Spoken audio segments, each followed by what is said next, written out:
They tell you that finding the one early in life is a fairy tale. If you scroll through Instagram or watch the romantic comedies of the early 2000s, they will tell you that meeting your soulmate in the fluorescent-lit hallways of high school, growing up side by side, and navigating the terrifying transition from teenagers to adults is the ultimate success story. It is the gold standard of romance. It is the proof that love, pure, unadulterated, enduring love, actually exists. We were that story. We were the poster children for making it work. I was 15 years old. He was 16. We met in that chaotic, hormone-filled bubble of adolescence where every glance feels like a revolution and every brush of a hand feels like a binding contract. We didn't meet on a dating app. We didn't meet at a bar. We met before we had baggage. We met before the world had a chance to break us. We didn't just date. We evolved together. Think about who you were at 15, and then think about who you were at 25. Now imagine doing that metamorphosis with another person holding your hand the entire time. We survived the awkwardness of our late teens, the terrible haircuts, the uncertainty of college applications. We survived the identity crises of our early 20s, where everyone else was breaking up and making up while we were steady. We navigated the relentless pressure of building a life in our 30s. For 16 years, it has only ever been us. I want you to really understand what that means. It means we have never known the touch of someone else. I have never learned the topography of another man's back. He has never learned the scent of another woman's perfume. We never sat across a candlelit table on a first date with a stranger, nursing a glass of wine, wondering what their favorite movie is or how they take their coffee, or if they're close with their mother. We skipped the getting to know you phase that the rest of the world complains about. We've never experienced the thrill of the chase, but we've also never experienced the heartbreak of a what if. We have no one that got away. We have no phantom ex-partners haunting our social media feeds. Our history is a closed loop, a hermetically sealed shared archive of two lives that braided into one before we even knew who we were as individuals. To the outside world, we are a miracle. To our friends who are exhausted by the dating scene, we are the goal. But right now, inside these walls, the air feels heavy. It isn't a sudden heaviness. It didn't happen overnight. It's not the result of a screaming match or a thrown plate. It's a creeping cold fog. It's not just the sleepless nights that come with a 4-month-old baby, though the exhaustion is certainly a factor. It's not just the stress of the business we started together 5 years ago, a company that was supposed to be our legacy, our ticket to freedom, but now feels like a ball and chain dragging us to the bottom of the ocean. It is the silence. It is the silence that sits between us at 3 a.m. The house is dark, save for the blue glow of the baby monitor and the harsh light of his laptop screen. I am in the nursery, rocking our daughter, smelling the milk and the powder, my body aching from the physical toll of motherhood. And he is in the living room, staring at spreadsheets, his shoulders hunched, his mind clearly miles away from the life we are supposed to be living. We are 31 and 33. By all metrics, we are at the peak of our lives. We have the house. We have the business. We have the healthy baby. We have the 16-year track record. But for the first time in 16 years, the foundation isn't just shaking. It's being questioned. And the question isn't, do we love each other? The question is much more terrifying. The question is this all there is? To understand why this is happening now, after 16 years of stability, you have to understand the people we become. You have to look at the architecture of our souls. I am the anchor. I am a creature of anxiety. I don't say that lightly. It is woven into my DNA. I come from a home that was a war zone. My childhood wasn't filled with family game nights or warm Sunday breakfasts. It was defined by absence and chaos. No father, a mother lost in the haze of alcoholism, a woman who was there physically but absent in every way that mattered. I grew up without a safe place. I grew up constantly scanning the room for threats, waiting for the other shoe to drop, waiting for the shouting to start. For me, stability isn't just a preference. It is my oxygen. I crave predictability, the way other people crave adventure. When I met him at 15, he became my safe place. This marriage, this house we bought, the 16-year consistency. It was the first time in my life I felt I could stop running. I built my entire identity around the safety of us. He is different. He is the architect, but an architect who can never finish a blueprint. He has ADHD, and not the quirky kind you see on TikTok, where you forget where you put your keys. He has a kind of restless, relentless brain that is constantly seeking dopamine, constantly seeking the new. Coupled with that, he has an avoidant attachment style. He grew up in a normal family. 2 parents, dinner on the table, bills paid. But it was a home where emotions were treated like inconvenient footnotes. You didn't talk about feelings. You talked about achievements. You didn't cry. You fix a problem. So here we are, the anxious and the avoidant, the anchor and the architect. He handles the business mostly on his own. He pours his restless energy into growth strategies, marketing plans, and spreadsheets. He works 18 hours a day, not just because the business needs it, but because work is a place where emotions don't exist. It's a puzzle he can solve. Meanwhile, I handle the baby. I handle the house. I handle the emotional labor of our lives. I am the one tracking the doctor's appointments, the developmental leaps, the grocery lists, and the emotional temperature of our marriage. We live in a small city.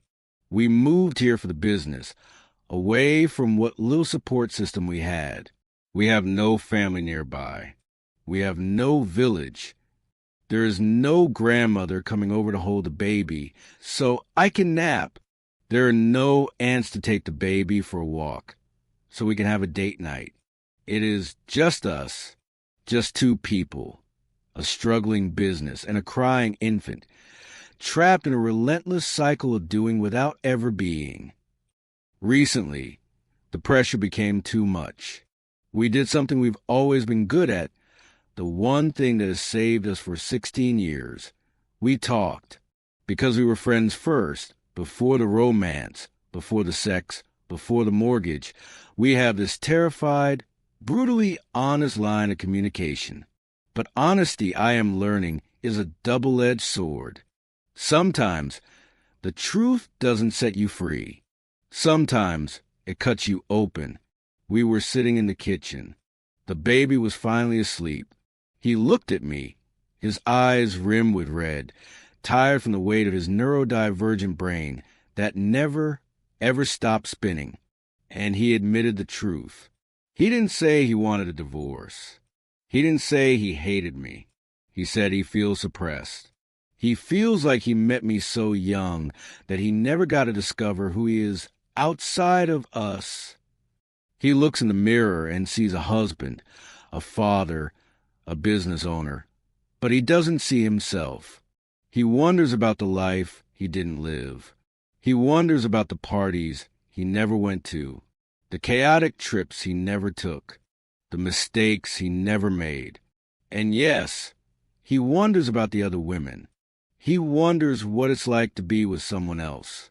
Not because he wants to hurt me, but because he has literally no frame of reference for intimacy other than me.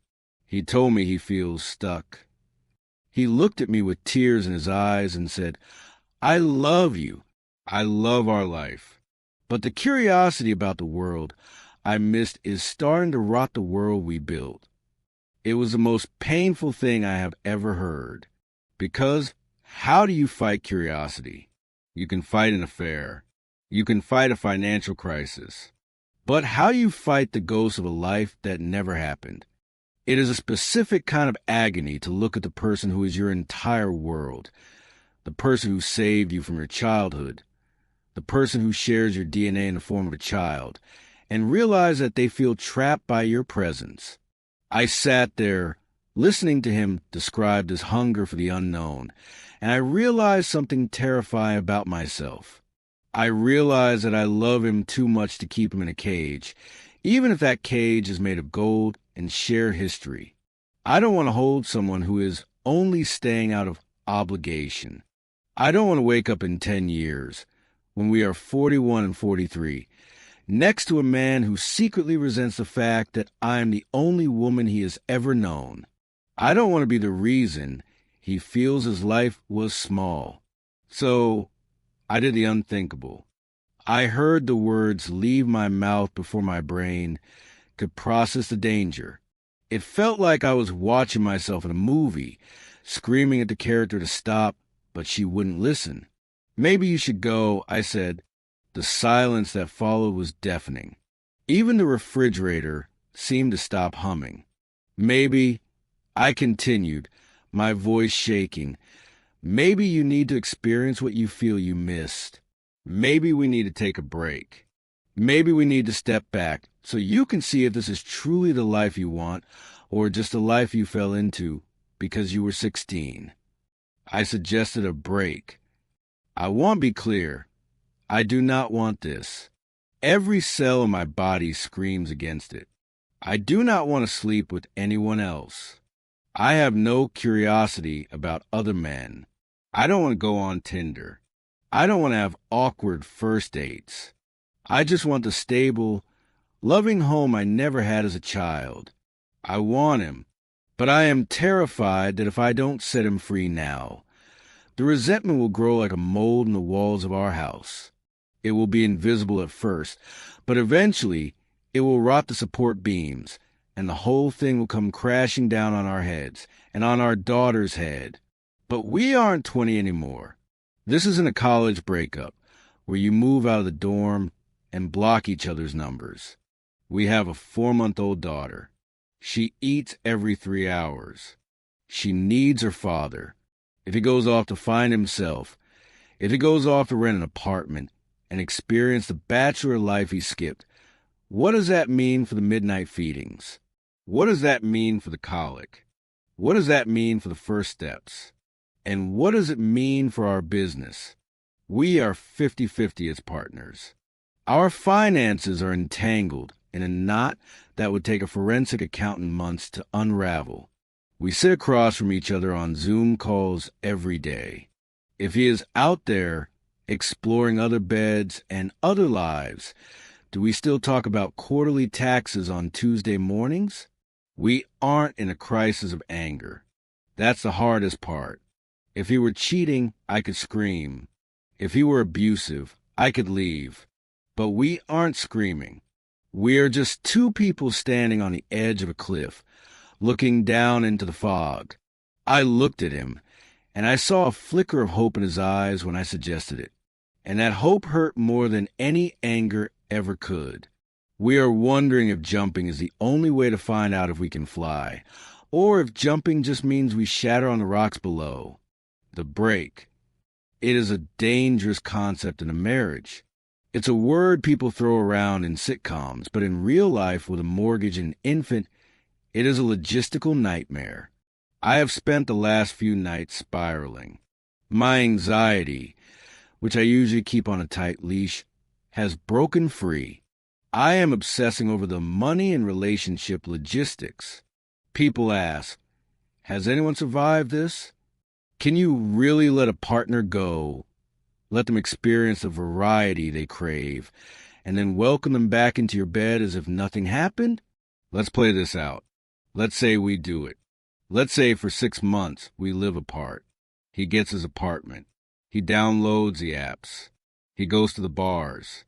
Does he use our joint account to pay for drinks for another woman? Does he use the money we earn from our business to buy a new shirt for a date? The thought makes me feel a blinding, hot rage that scares me. If I am at home, changing diapers, paying for formula, keeping the business afloat, and keeping our daughter alive while he is out finding himself, how do I ever look at him with respect again? How do I not become bitter? The financial cost is one thing. 2 rents, legal fees, the potential destruction of the business if we can't work together.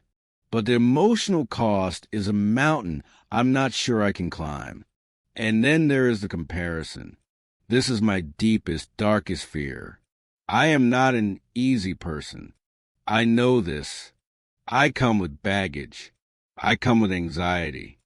I come with the trauma of a broken home. I require reassurance. I require safety. What if he goes out there and finds someone easy? What if he meets a woman who doesn't have anxiety? Someone who comes from a happy family? Someone who laughs easily and doesn't worry about the future? Someone who is fun, light, and unburdened by the 16 years of history and struggle that we share? If he tastes that lightness, will he ever come back to the heaviness of us? Or am I just giving him a head start on his next life? Am I handing him the keys to his freedom and offering to pack his bags?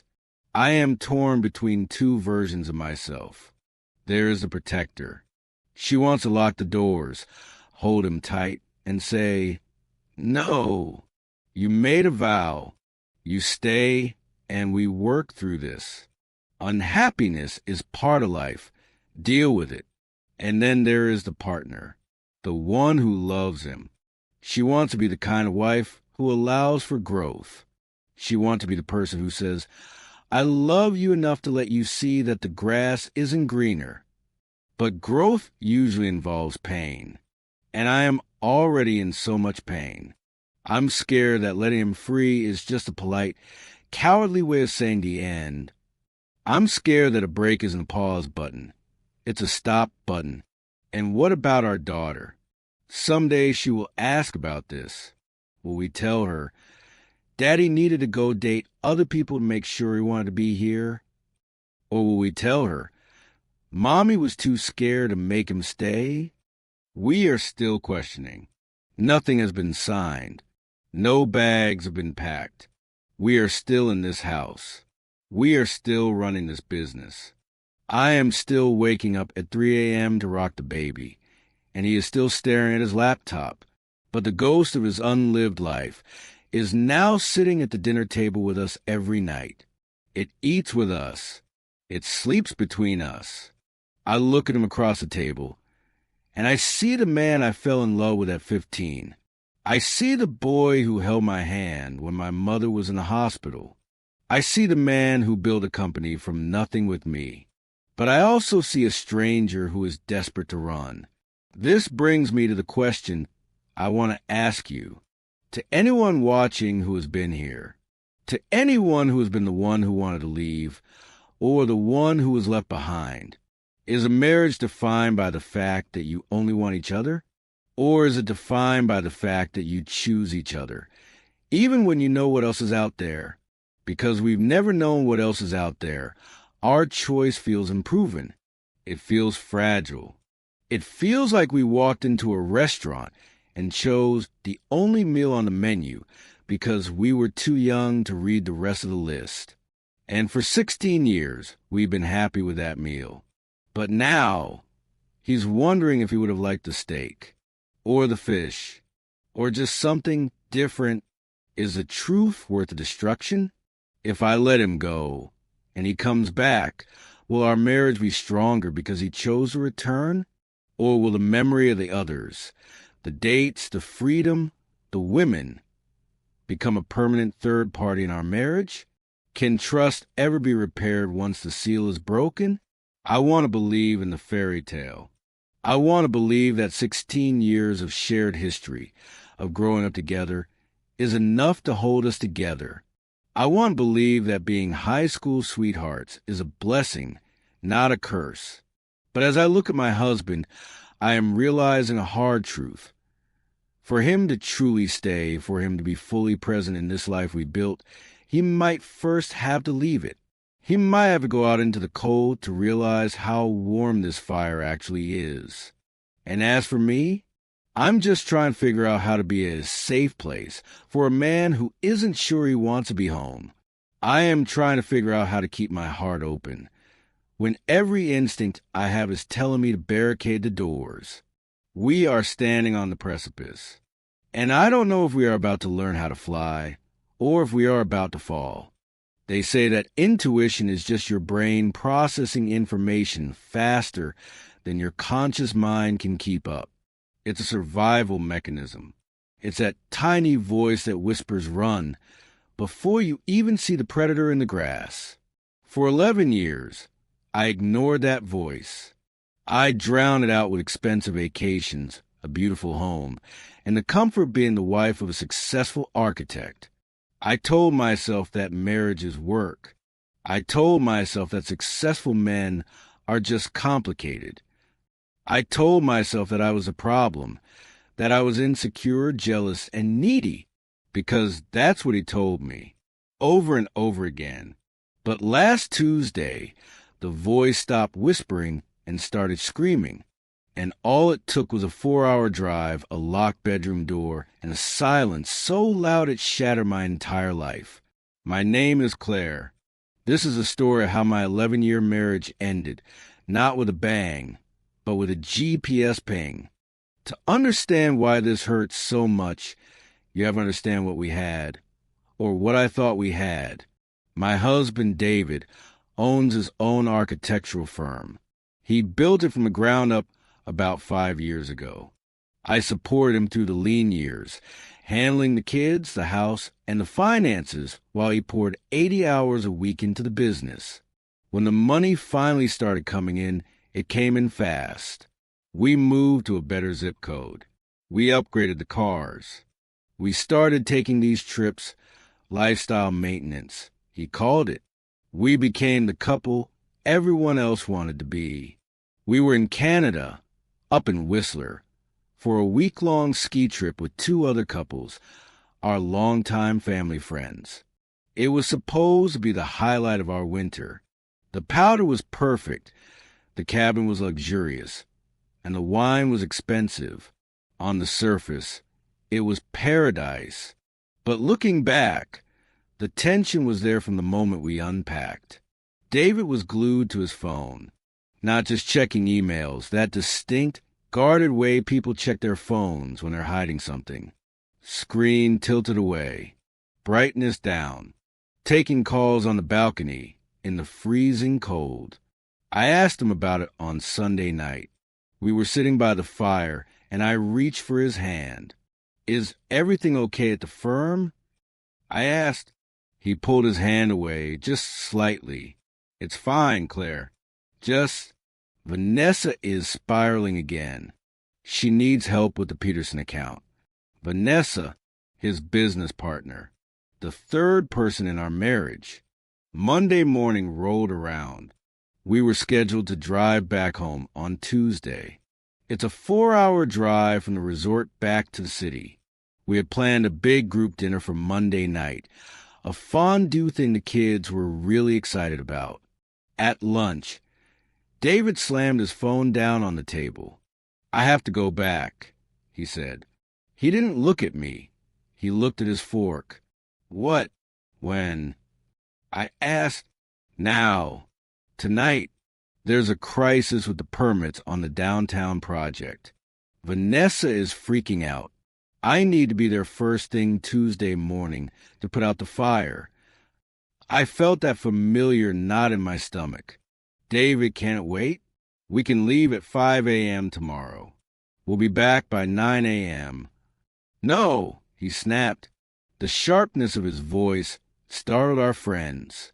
He lowered his voice, forcing a smile. "I can't risk it, honey. The traffic, the border, I need to be on site. I'm taking the SUV." He decided that our 21-year-old daughter, Emily, who was with us on college break, would ride back with him. "She needs to get back for classes anyway," he rationalized. That left me and our 16-year-old son, Josh, to catch a ride with our friends the next day. I walked him to the car. The snow was falling softly, covering the windshield. He was packing frantically, throwing gear into the back. "I wish you were coming with me," he said, pausing for a second. He looked at me with eyes that seemed sad, or maybe I was projecting. I said immediately. "I can pack right now. Josh can ride with the Millers. Let me come with you." He stiffened. No, don't be silly. You stay. Enjoy the dinner. You deserve the break. I'll just go home, crash, and head to the office. He kissed me on the forehead. It felt cold. "See you Tuesday," he said, and then he drove away. The dinner that night was a blur. I drank more wine than usual. Everyone was laughing, eating cheese fondue, telling stories. I felt like a ghost. I kept checking my phone. 7 p.m. No text. 7:30 p.m. Nothing. 8 p.m. My phone finally rang. It was David. "Hey," he said. He sounded breathless. "Wired. We just got in. Dropped Emily at the house. I am absolutely beat."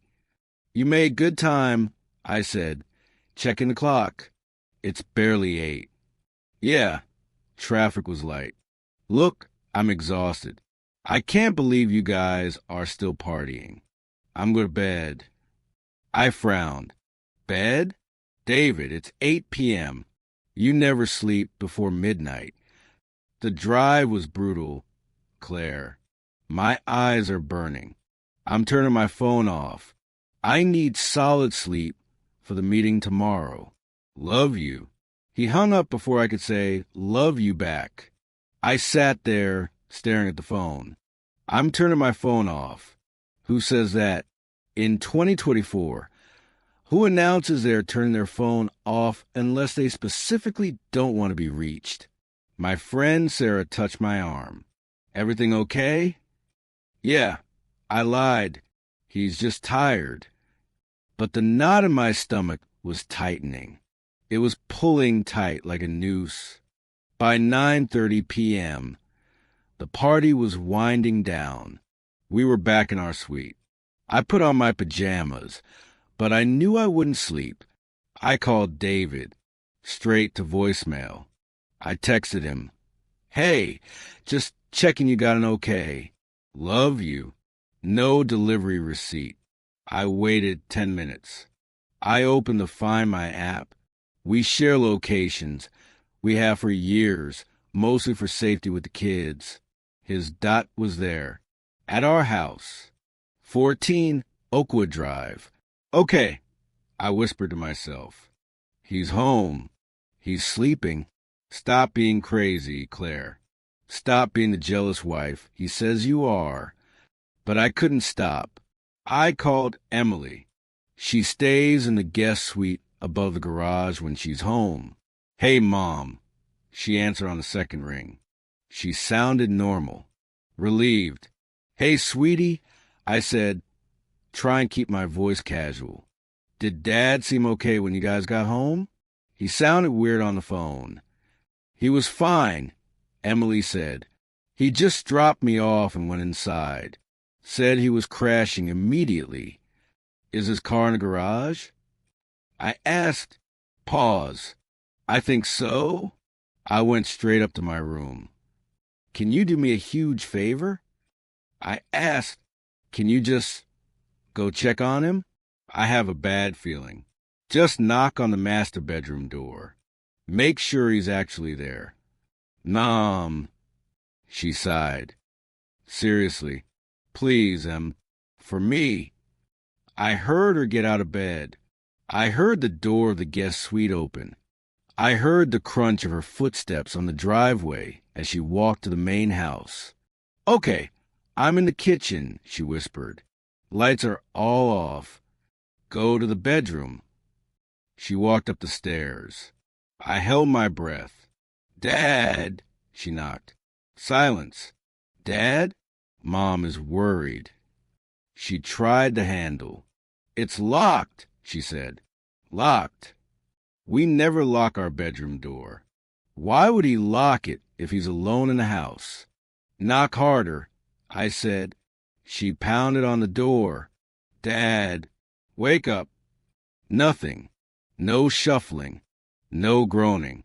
Just dead silence. "Mom, he's not answering." "Check the garage. Emily, go check the garage right now." She ran back down the stairs. I heard the door to the garage open. "Mom." Her voice was small. Scared. "Tell me." "The Audi is gone. His spot is empty." My heart stopped. "Are you sure?" "Yes, it's empty." "But, Mom, I'm looking at my phone. His location says he's here. In the house." It hit me like a physical blow. He had come home. He had walked into the bedroom. He had left his primary phone, the one I track, on the nightstand. He had locked the door so Emily wouldn't peek in and see the empty bed. And then he had gotten back in his car and left. He had staged a crime scene. The crime was his absence. I told Emily to go back to bed and lock her doors. I didn't tell her what I suspected. I didn't want to burden her with her father's sins. Not yet. I sat in that chair in the ski lodge from 10 p.m. until 1 a.m. I ran through every possibility. Maybe he went to the office? But why lock the door? Why leave the phone? Why lie about sleeping? And then there was Vanessa. Vanessa, who had been having a hard time with her divorce. Vanessa, who called him at 11 p.m. for advice. Vanessa, who David swore was just a sister to him. He had gaslit me for 2 years about her. You're imagining things. You're so insecure it's unattractive. Do I need to hire a male partner just to make you happy? I had actually gone to a therapist because of this. I paid $200 an hour to sit on a couch and cry about how I was ruining my marriage with my trust issues. And all this time, he was perfecting his craft. At 1:30 a.m., my phone rang. It was David. I picked up. I didn't say anything. "Hey," he said. His voice was groggy. Too groggy. It sounded like bad acting. "Whoa, I was out cold. Just woke up to get some water and saw your missed calls. Is everything okay?" I closed my eyes. The rage was so hot it felt cold. "You were sleeping?" I asked. "Yeah, like the dead." "Why? What's wrong? You sound weird." "I'm just tired," I said. "Go back to sleep, David." "Okay, love you. See you tomorrow." He hung up. Then the text started. He sent something. A liar always knows when their vibration changes. "Are you sure you're okay? Did something happen with Josh? Why are you awake?" He was fishing. He wanted to know if his alibi held. I didn't reply. The next morning, the drive home was excruciating. For hours of silence while my son slept in the back seat of our friend's car, I watched the trees blur past. I was calculating. I wasn't just losing a husband. I was facing a war. David is smart. He's charming. And he controls the money. The firm is in his name. The house is leveraging against the firm. I had been a stay-at-home mom for a decade. I had no income, no recent job history. He knew this. That's why he felt safe lying. He thought I couldn't afford to leave. When we pulled into the driveway, his car was back in the garage. The scene was reset. I walked into the house. He was in the kitchen, dressed in his suit, drinking coffee. He looked fresh. Happy. "Hey," he smiled, putting down his mug. "How was the drive?" He moved to hug me. I stepped back. The smile dropped. "Whoa, what's that look for?" I put my bag down on the counter. "I know," I said. "Know what?" He laughed, a nervous, ticking sound. What are you talking about? I know you weren't here last night. I know you left the house. Claire, don't start this, he sighed, rolling his eyes. I told you I was sleeping. I was exhausted. I had Emily check the room, David. His face went pale. All the color drained out of him in a second. She checked the room, he whispered.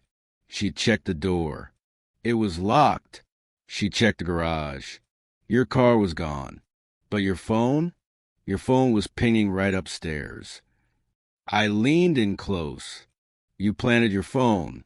You locked the door to fool our daughter. And you went to her. Silence. The kitchen hummed. The ice maker crashed, startling us both. He slumped against the counter. The mask fell off. He didn't look like my husband anymore. He looked like a cornered animal. Okay, he said. Okay, you got me. I lied. He held up his hands. But it's not what you think. Oh, really?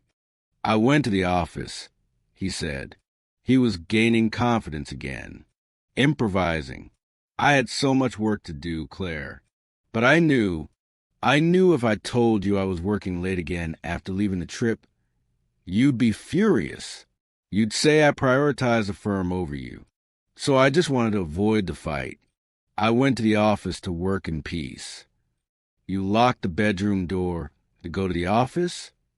Yes, to make sure Emily didn't wake up and see I was gone and worry you. And you left your phone? I didn't want the distraction. I needed to focus. It was such a stupid lie, but he sold it with such conviction. For a second, just a split second, I wondered if maybe he was telling the truth. That's how good he is. Okay, I said, if you were at the office alone and not with Vanessa, then prove it. I just told you. No, I interrupted. Text Vanessa right now. Put your phone on the table. He stared at me. Claire, this is childish. Text her these 2 words. She knows. He froze. If nothing happened, I continued, she will be confused. She'll text back asking knows what. Or is Claire okay? If you were just working, that text makes no sense to her. I watched his throat bob as he swallowed. But, I said, if you were with her, if you're hiding what I think you're hiding, she won't ask what I know. She'll panic. She'll say, don't say anything or call me. I am not doing that, he shouted. He slammed his hand on the granite. I am not dragging my business partner into your psychotic jealousy. We have a multi-million-dollar firm to run. I won't embarrass myself. It's only embarrassing if you're guilty, David. You are throwing away an 11-year marriage, he yelled. Over suspicion. Over a GPS ping. I provide everything for this family. Look at this house. Look at your car. And this is how you repay me. There it was. The money card. The ultimate weapon. He wasn't fighting for me. He was fighting for his assets. I looked at him, and suddenly, the fear was gone. The insecurity was gone. I'm not throwing it away, I said calmly. You threw it away when you drove out of that garage last night. And honestly, David, maybe I could have forgiven the cheating. Maybe. He looked up, hopeful. But I can't forgive the gaslighting, I said. I can't forgive you making me feel like I was insane for 2 years. I can't forgive you using my mental health as a shield for your affair. That isn't love. That's cruelty. I packed a bag that afternoon. I took the kids. We stayed at my sister's. It's been 2 weeks.